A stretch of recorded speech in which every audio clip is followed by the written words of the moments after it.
Welcome to Issues at Hand this Monday, the 12th of September 2022. We are always glad to have you on board. Now, Issues at Hand is on Church of Uganda Family TV, proudly brought to you. Issues at Hand is proudly brought to you by Protea Hotel in Entebbe. And Issues at Hand, we are always discussing pertinent issues that pertain to our community, to our nation, and to our country. And today, the issue that we are tackling is the one of encroachers on road reserves. And who else to help tackle this issue if not an official from Uganda National Roads Authority? So let's get right into it. Now, my guest for today is Mr. Stephen Nganda, who is in charge of enforcement when it comes to field operations. And of course, he is from Uganda National Roads Authority. Thank you for joining us on Issues at Hand today. Thank you very much for having us here. As an authority, we are very glad to partner with you and Family TV and all the public and the media. But for you to give us this opportunity, it gives us mileage to speak to our viewers, to your viewers and the country at large about our mandate and then the issues of road reserves. So thank you for having us here. Yeah, fantastic, and we are glad to have you on board. Thank you for accepting our invitation, and we are always, the saying goes that knowledge is power. So it's very important that we sensitize the public, and also that as members of the public that we get knowledge on some of these issues when it comes to road reserves, because it affects many of us. And so we want to understand so that we do not become victims or perpetrators when it comes to breaking the law. But before we get into this discussion, for those of us who might be hearing, not hearing the word UNRA for the first time, but really who want to understand what UNRA does, take us to the mandate of Uganda National Roads Authority. Well, the mandate of the Uganda National Roads Authority is very, very simple. It entails, in a nutshell, development and maintenance of all national road reserves, of national roads and the national reserves. By national roads, I mean those roads that are connecting the country, or the roads that run border to border. There are two types of roads. We have the national and the municipal roads. The municipal roads are under the local governments and authorities. But all the highways, all the roads that connect district to district, border to border, those are what we call the national roads. And that is the mandate of UNRA. We construct, we maintain, and we plan these roads. And we make sure that the public and the taxpayer gets top experience in using these roads. So the government, through we work under our parent ministry, the Ministry of Works and Transport, and the government channels monies to us to make sure that we develop these national roads. And the public should be aware that a big chunk of our national budget goes to the development of our infrastructure, and that includes the national roads. This also extends to our ferry services. When you talk about national roads, this also includes the ferries that you see that ply between islands and the mainlands on the lakes, connecting those communities that are cut off by water. It also includes maintaining the bridges and building and constructing these bridges. So that's the mandate of the National Authority. Wow, that's interesting. You see, now if we do not have you on Issues at Hand, we wouldn't have known that the mandate includes constructing bridges and the pathway for those ferries. So it's something new that we've learned today, and that's why it's important to always have guests like you over. Now, and on the issue of UNRA's mandate on UNRA constructing national roads, the name Uganda National Roads Authority, National Roads Authority, now makes sense, as when it comes to municipal roads, that's under the mandate of the local governments. But what does your department entail in terms of enforcement of field operations, so that we understand what the work you do when it comes to especially the issue of road reserves? Well, for the benefit of our viewers, I'll put it this way. Our mandate is to construct roads, but also these roads are constructed to be used by the public for a very long span of time. To do that, we need to maintain the roads, but also to protect this national treasure, national resource. by ensuring that all users of this facility do not abuse it. That is why under UNO we have a directorate called Road Infrastructure Protection. It looks at protecting the infrastructure that we put in place, or the tarmac, or the drainages, or the signages, and that is road infrastructure protection. And under that we have a department where I come from, for enforcement. When we have issues going wrong, that's when my department comes in. It's not, when you hear enforcement, sometimes you think that is hands-on. A heavy hand. But we start by making sure that we sensitize the public. We make sure that we engage the public. We make sure that we educate the public. And that's why we're very grateful for this opportunity given to us. Because when someone knows that what they are doing is actually outside the law, or it's violating the public good, then they can't be able to stop and take a step back. So that's what the department does. So it is wide, it includes both the Axle Road, but today we're here to talk about the National Reserve, protecting the infrastructure itself.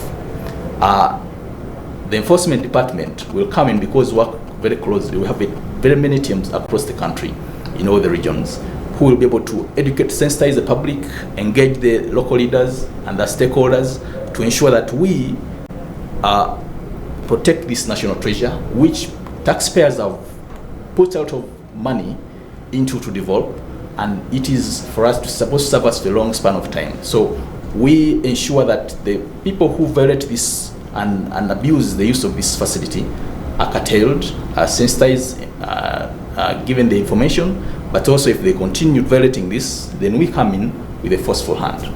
That's what my particular department does. Okay, wonderful.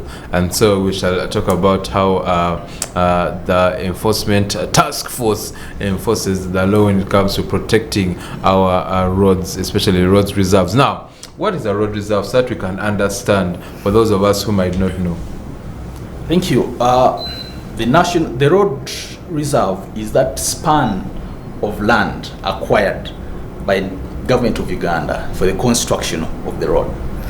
What you see, what a normal person sees, is the road pavement and the drainage. Okay, that's a span of around 10 meters. But the standard is usually 30 meters wide. So when you go to the middle of the road and you see that yellow line or white line in the middle of the road, the tarmac, you have 15 meters on either side. That should be the road. It goes beyond the tarmac, the drainage, to the space, the green that we have. And that, most of our roads, we've demarcated, we've put the white mark posts to show the public, because they're around 100 meters apart, to show the public that this is the expanse of our road reserve. This is sometimes goes beyond the 15. For example, I'll give you from Nakawa to Chiraka, Chambogo. Yes. That span is actually 25 meters on either side. So that is a 50 meter span. Why do we acquire this particular piece of land? We want to have this land to ensure that we create space for us to be able to maintain these roads, service these roads, so because sometimes the maintenance works engage mechanized processes. We have the graders, we have the excavators. We want to have this space, one, to ensure that when we are doing our maintenance works, we don't stop the oncoming traffic. We need to keep these road reserves clear to ensure that to also guarantee the safety of road users. When we are having oncoming traffic, sometimes we have someone might be distracted, and sometimes the opportunity for someone to avoid head-on collision with oncoming traffic or other road users is that space we have for them to maneuver. So if it is not left clear, if that road reserve is not available, and we just have the road pavement and the drainage, then we're not giving an opportunity for these motorists to be able to. That is the unlikely event that someone is going to cause a head-on accident. So it is a very important thing that we leave these road reserves clear. That space we leave as the road reserves, now I'm going to the details of why we have these road reserves. Besides the safety and the maintenance, which I've talked about, it is also left for the service lines. You see, the authority envisages the other interdependent departments of government, like electricity generation companies, the water services. Now we have the fibers. if we don't have that road reserves to allow access of those service lines, we are then leaving that to the private landowners, which is a problem. So we need to keep those road reserves clear to service those. But most important also, the road has to be drained. When we have the drainage that we provide for, sometimes we have the flood waters. If this road is not well drained, and that's why we have our roads sometimes not living the lifetime we planned them for, because most times our road reserves are encroached on, and you find that the drainages are blocked. Once the drainage is blocked, this is the science of the roads. Once the drainage is blocked, this water is going to flood the pavement, which we call the tarmac. And it causes, when we have puddles of water on the tarmac over time, it is going to cause a pothole. It is going to eat into the tarmac. So if a road is not well drained and having road reserves that push off that water, then we're going to have a problem with the lifespan of this road. And then the taxpayer and you and me are going to come back to government and say, you gave us this road, you gave us a contractor, but look here, it is just 5 years down the road and we're having potholes over the road. So that is why the mandate of our department, our directorate, is so grounded in the maintenance of these roads and the experience of road users and the public's interest, to ensure that these roads actually will move off these private individuals who want to crowd our road reserves and encroach on them, thereby denying us the good that we have enjoyed over time, because they're blocking the drainage, they are affecting your safety on the road by obstructing your visibility, and they're preventing these other service lines. Definitely, and that's a very good, actually. That was my next question, because maybe the reason why these road reserves are encroached is because many people don't know their importance, and you just see a free place, a free piece of land that you can use for business or putting up a stall or anything. So that's why it's very important for you to come and tell us about the advantages and the disadvantages of not having road reserves. Now, what does the law, just to build up the case, because we're going to get into the UNRWA's operations when it comes to enforcing the protection of these road reserves. What does the law say on these road reserves in terms of their protection and the liability of people who are found encroaching these reserves? Let me make one point clear. This land acquired for road reserve is ideally under the Uganda National Roads Authority General Regulations 2017. It is ideally supposed to be kept empty and vacant and just waiting available for us to do our road expansions, to do our maintenance of the roads. However, the law envisages that some spaces might be actually be an opportunity for our brothers and sisters to use to do some business and generate some income for themselves. Now, what is required under the regulations is that someone must get a permit. Someone must come to UNRWA and be authorized to use that road reserve. They have to present their plan on how to want to use it. And then we at UNRWA will evaluate whether this is not going to affect the quality and the integrity of our road, the national road, whether this is not going to affect the safety of our road users, and whether this is not going to pose a nuisance to the other road users. So the first beginning point is to note that these road reserves are available for the public to use, but it has to be regulated. And the law provides that some of these activities include advertisers who put up the billboards. Even the market can go up, or the service lines, like I mentioned, can go up. But this is temporary use of the road reserve, and the permit we give you is a temporary use. Anytime we can cancel, depending on the need for the general good, because ultimately, as an authority, we look out for the general good, and that is our mandate, is to ensure we provide the road and a safe road for Ugandans. So if you want to come and do a private business in the road reserve, you have to be regulated, and that is the mandate of UNRWA. You have to present to us what you want to do. We have to look at the designs, the structural integrity of what you propose to do, and then look at the safety issues, because at the end of the day, I don't want to authorize a market or a business or a kiosk in the road reserve in a junction, that's going to affect the visibility of oncoming motorists. That is going to endanger people. I give you an example. You are moving from Nakawa going to Chambogo. You see those the carbons.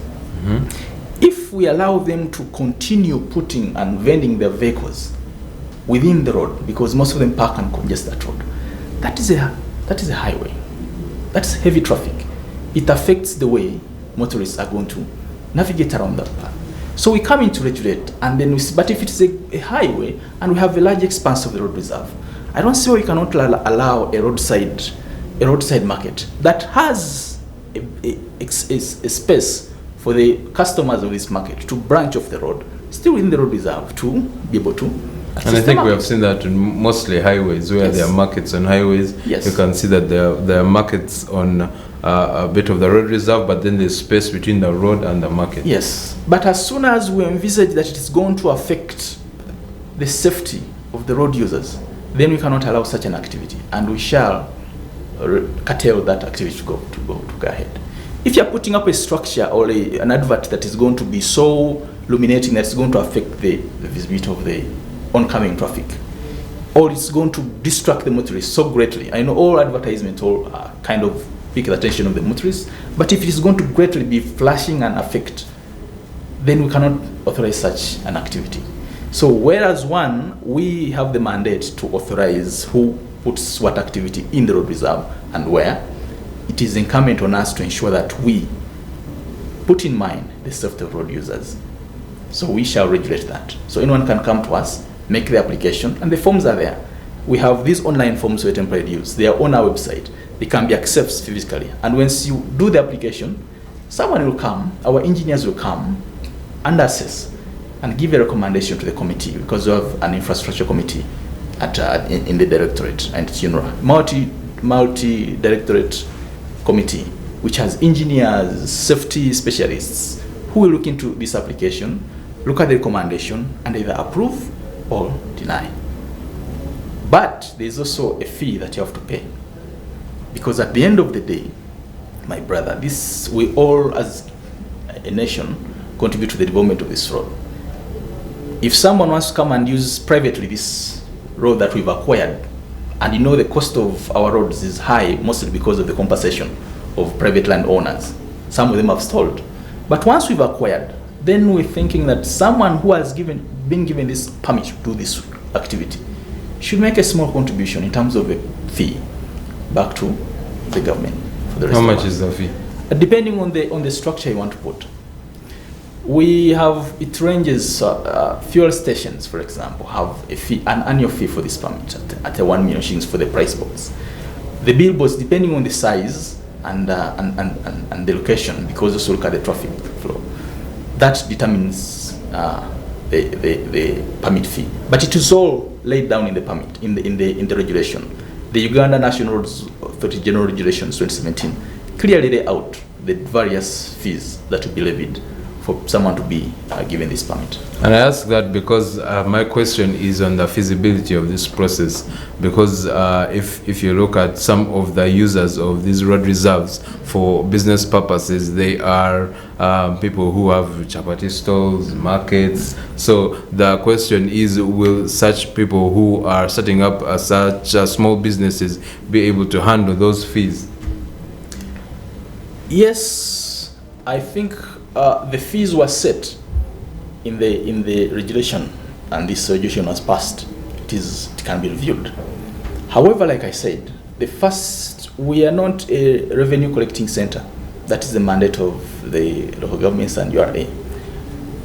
What we focus mainly on is the integrity, maintaining the roads and the integrity, and also the safety of the road users, giving the Ugandans a very good experience on our national roads. So, but we work very closely with the local governments and all other departments of government in ensuring that we do our work. If we deem an activity feasible and acceptable, then we shall look into our mandate, what the law says. Is it provided for? If someone just wants to put a kiosk in the road reserve, we go back to the law. Does it give us the mandate to allow such an activity? Someone wants to put up a structure, permanent structure, in our road reserve.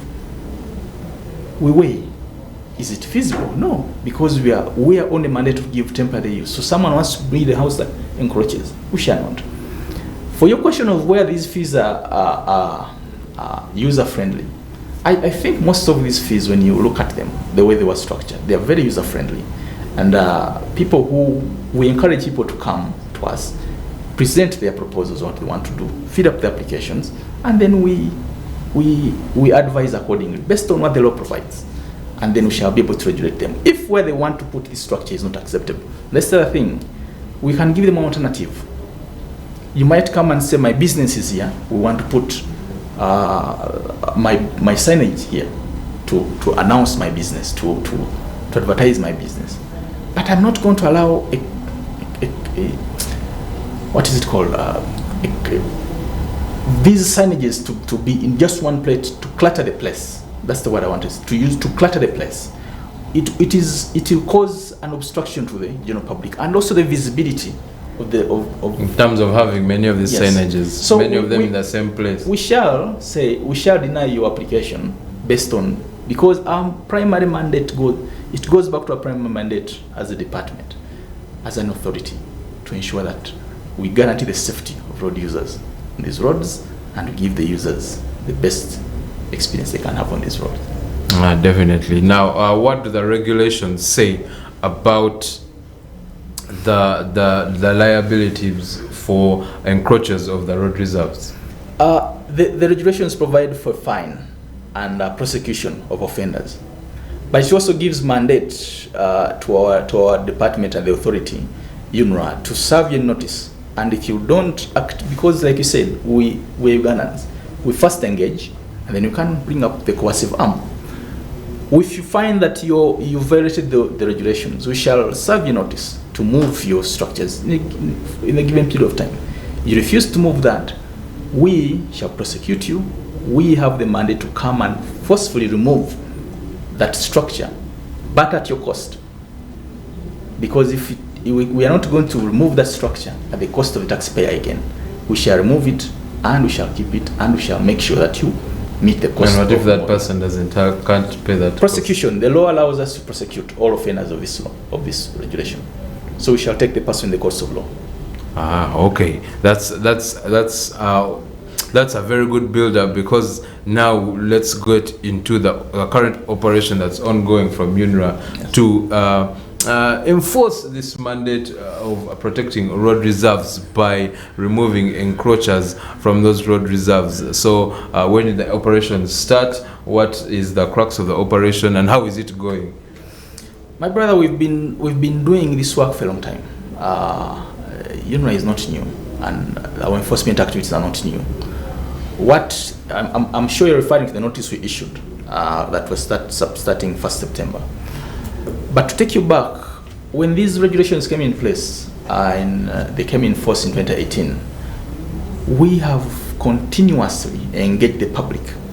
We have continuously sensitized all the stakeholders, engaged them and taken them through the law, the radio stations, TV stations, community engagements. Local leaders have been engaged. So we are very sure, since from the time in 2018 to date, people should be aware. We've issued various public notices to the public to move their structures out of the road reserve, come to UNRWA to seek guidance to regularize these structures. But many of them have paid a deaf ear, and we're saying, I think enough is enough. It's the time we need to seriously take on this mandate.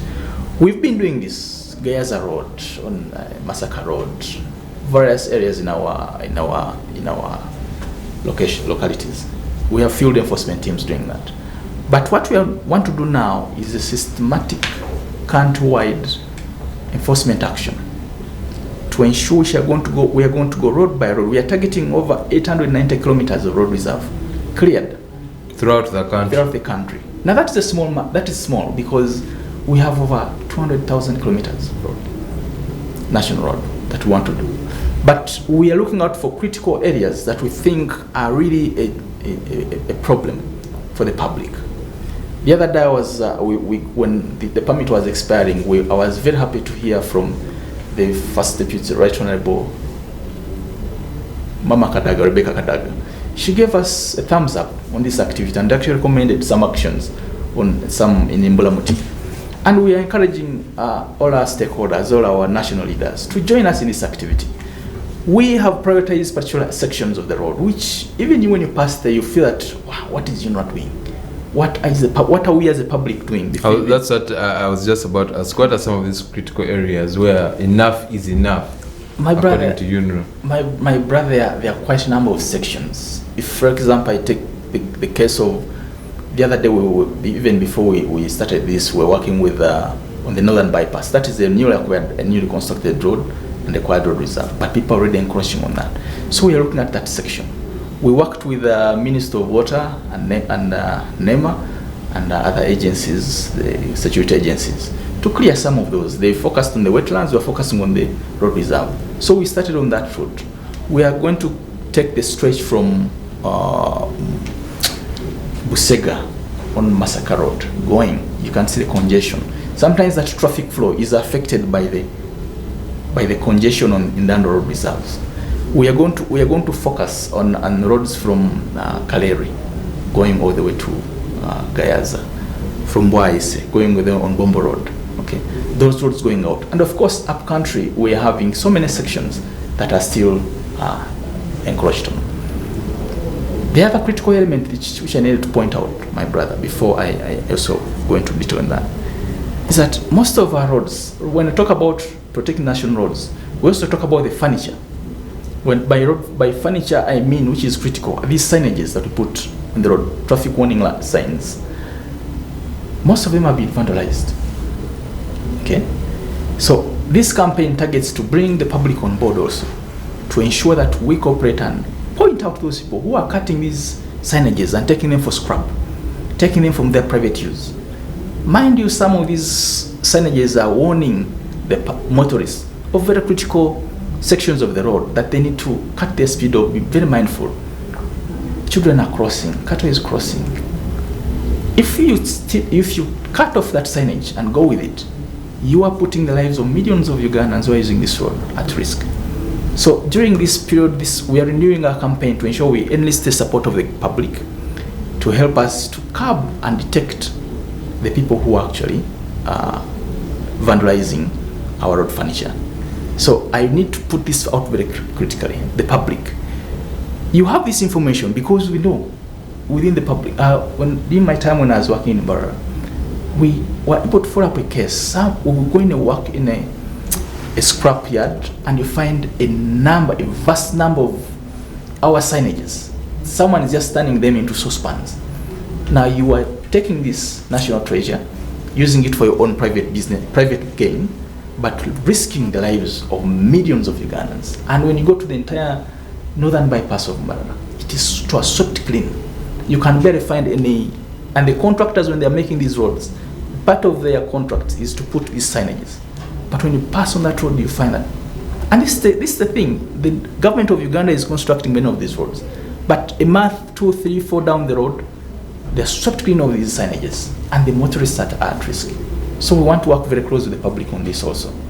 So as I was saying, we're going to look at very critical sections where you're on Guru Road, you find people have encroached on these roads.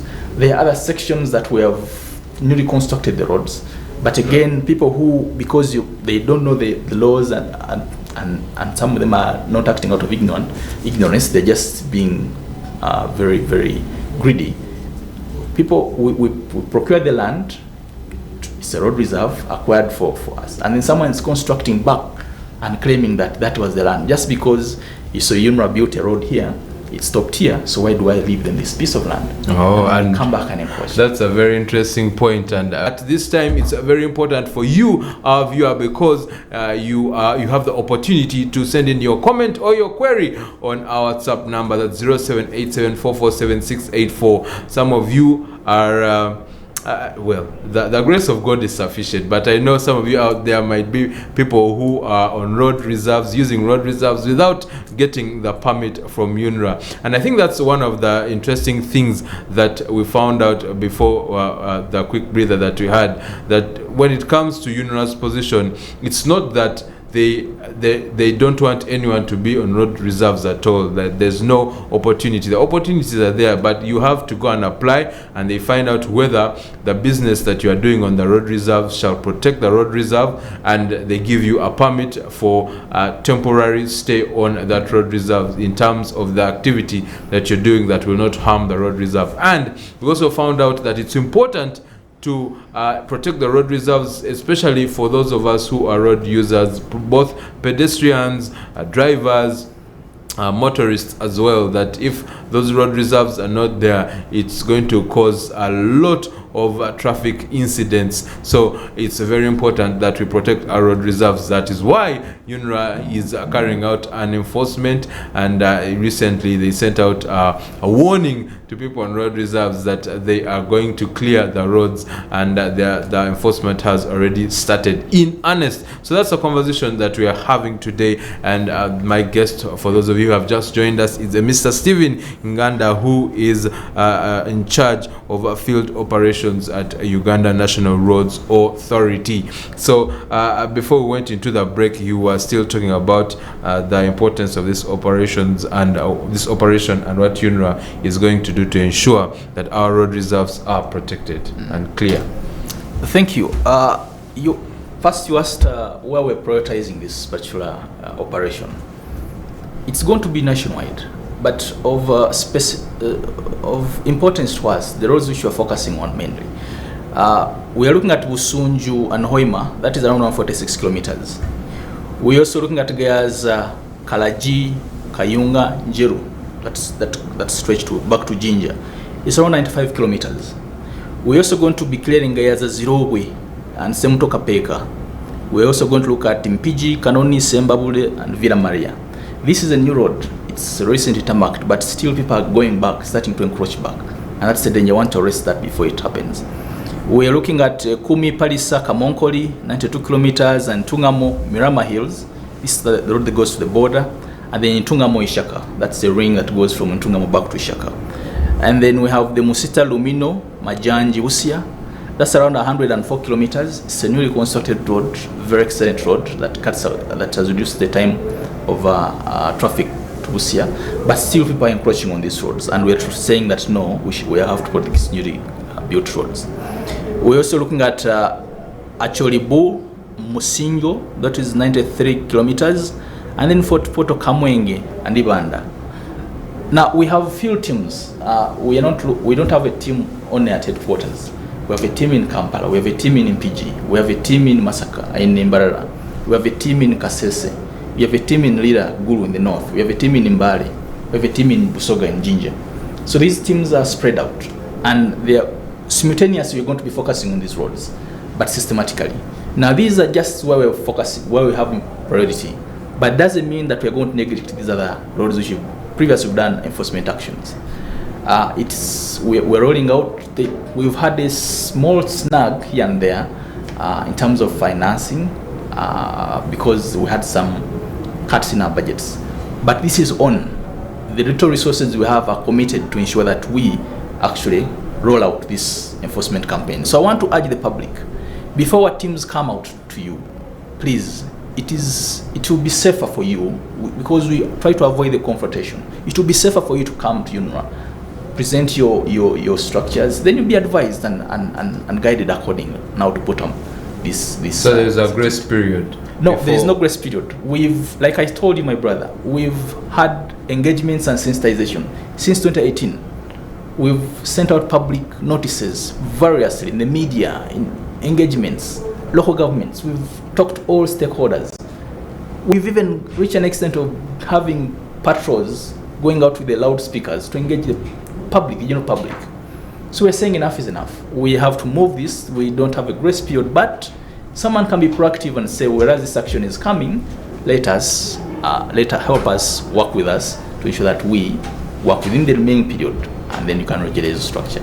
Wow. So we have a reaction from some of the viewers who are very interested in this discussion, and I will start from Lamek, who is in Mengo. He asks, thank you. He says, thank you so much for the show. You are talking about signage being vandalized, but it is also true that there are roads constructed and commissioned without a single road sign.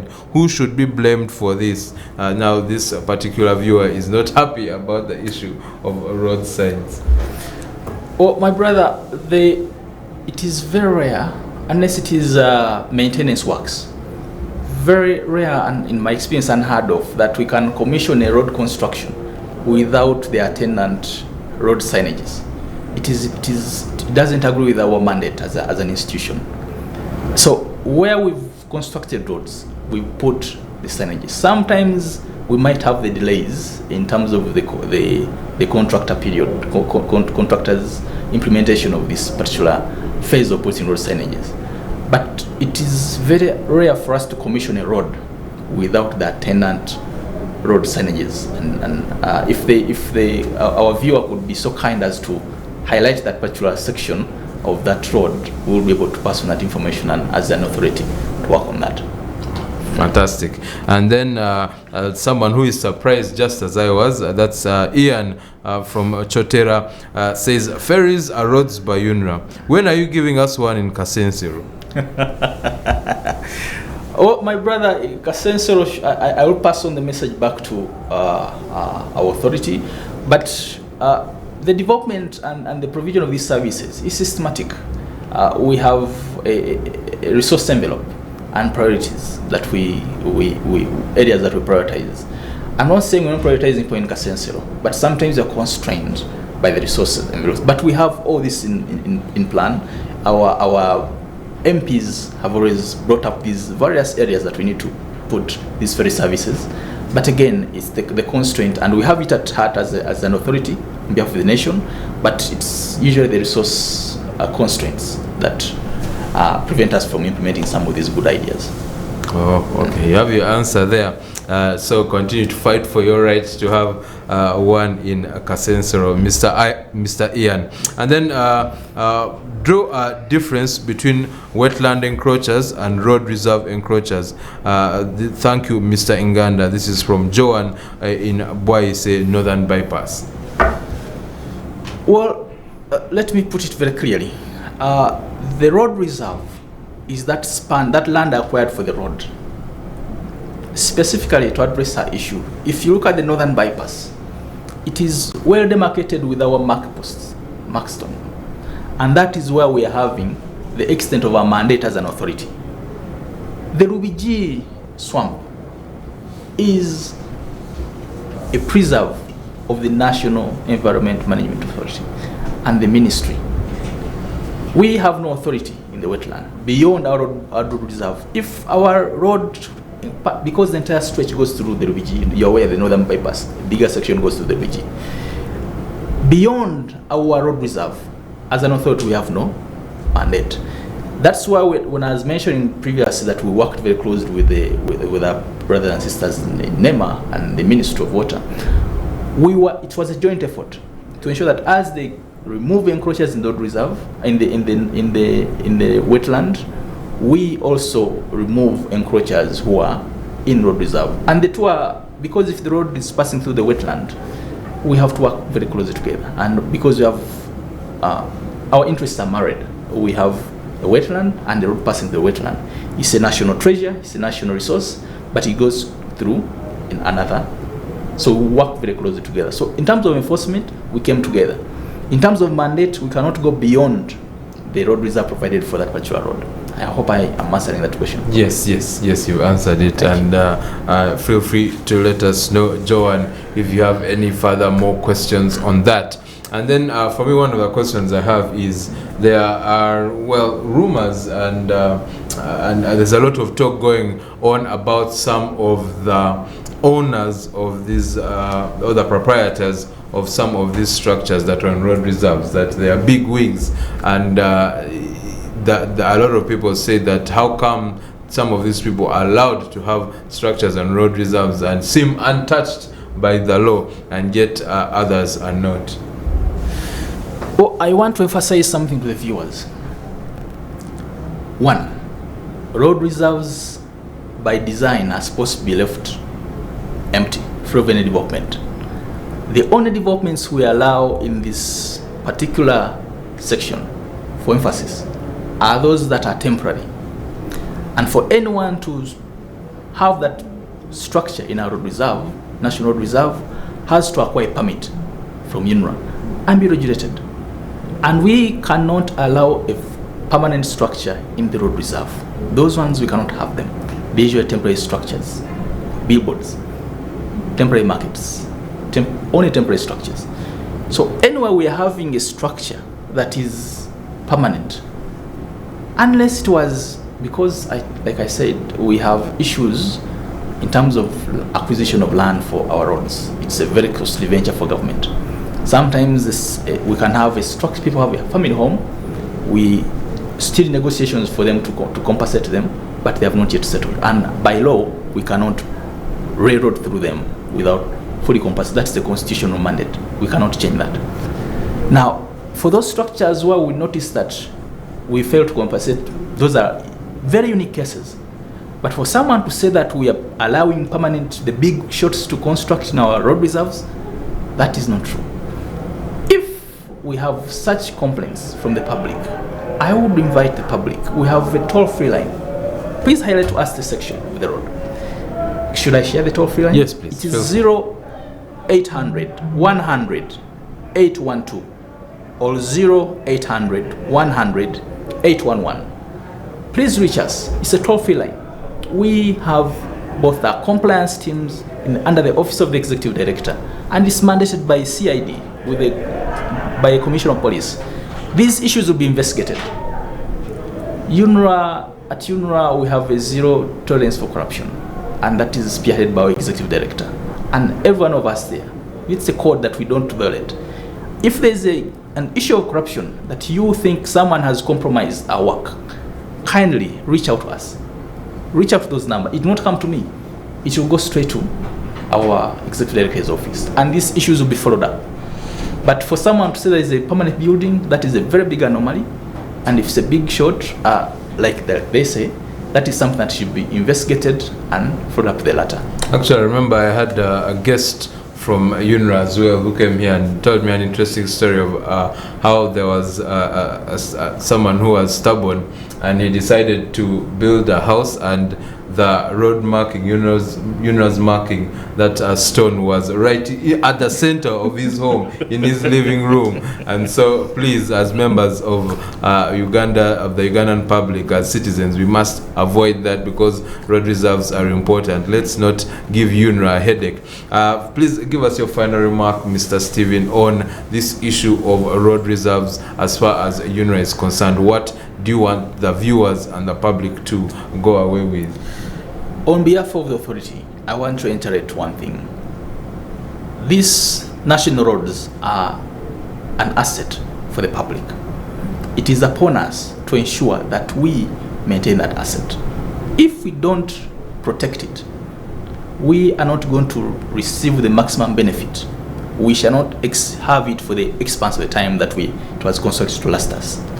In terms of enforcement and road reserves, kindly work with us. We are available. Whatever you want to do in these road reserves, come to UNRA. We shall be able to guide you and help you put this structure or make use of this temporary use of this land in a regulated manner.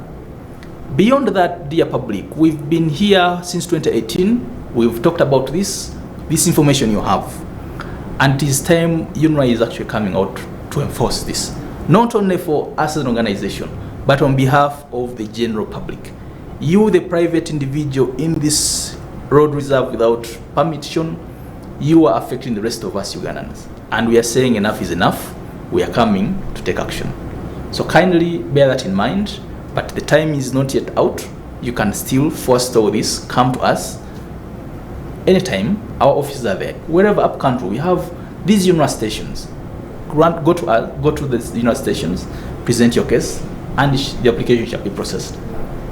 Thank you very much. Thank you so much, Mr. Stephen, for addressing this issue on Issues at Hand today. And thank you so much, viewers, for being part of this conversation. We now know that road reserves are very important, and we must ensure that we protect them. If you do indeed want to use a road reserve, you have had the procedure, go and apply at UNRA, and they will weigh if your project or what you're going to do, the business you're going to do there, is not going to harm the road reserve, then you will get a permit and you'll be free to use the road reserve. But if not, watch out, UNRA is coming for you. You will be deemed an encroacher and you'll be removed swiftly. Thank you so much for joining us on Issues at Hand. See you tomorrow. God richly bless you.